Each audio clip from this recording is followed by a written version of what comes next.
రాక్షస రాజ్యంలో ఉన్నామో అర్థం కాని పరిస్థితి కనిపిస్తూ ఉంది.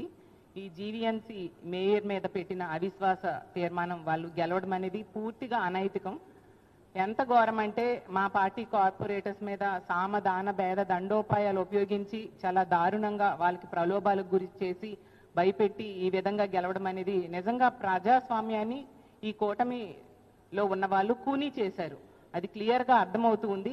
మా పార్టీ గుర్తు మీద గెలిచి ఆ పార్టీలోకి వెళ్ళిన కార్పొరేటర్స్, వాళ్ళకి అవిశ్వాసానికి మద్దతు ప్రకటించిన కార్పొరేటర్స్ మాత్రం నేను ఒకటే చెప్తున్నాను, మీరు మిమ్మల్ని చూసి ఈ విశాఖపట్నం గెలిపించిన ప్రజలు ఈ రోజు నవ్వుకుంటున్నారు. ఇలాంటి వాళ్ళకి గెలిపించామని బాధపడుతూ ఉండే పరిస్థితి తీసుకొచ్చారు మీరు.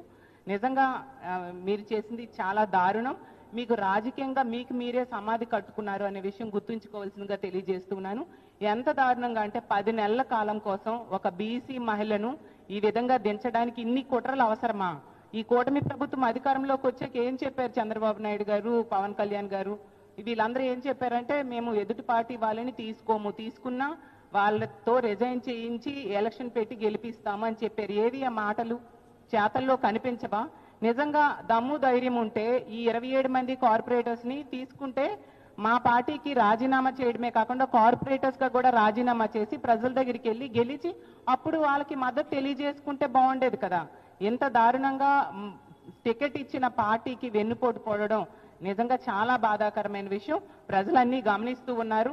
ఆ రోజు జగన్మోహన్ రెడ్డి గారు ఒక బీసీ మహిళకు అవకాశం ఇస్తే ఈ రోజు ఆ బీసీ మహిళని దించి ఒక బీసీల ద్రోహిగా అలాగే ఒక మహిళా ద్రోహిగా ఈ కూటమి ప్రభుత్వం ఈ రోజు నిలిచిందని తెలియజేస్తూ ఉన్నాను.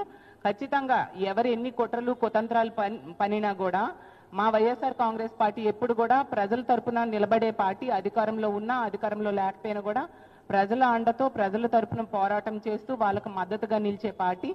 మీరు ఇలాంటివి ఎన్ని చేసినా కూడా మీకు ఎన్నికల్లో 164 సీట్లు ఇచ్చారు ప్రజలు. ఇంకా మీకు సరిపోదా? ఇంకా ఎవరు ప్రశ్నిస్తే వాళ్ళందరినీ కూడా లాక్కోవడానికి ప్రయత్నించడం ఎంతవరకు సమంజసం? ప్రజలన్నీ గమనిస్తూ ఉన్నారు. రానున్న రోజుల్లో మీకు బుద్ధి చెప్పడానికి ప్రజలు సిద్ధంగా ఉన్నారని తెలియజేస్తూ ఉన్నాను. మేము విప్ జారీ చేశాము. ఖచ్చితంగా వీళ్ళకి పనిష్మెంట్ అనేది ఉంటుందని తెలియజేస్తూ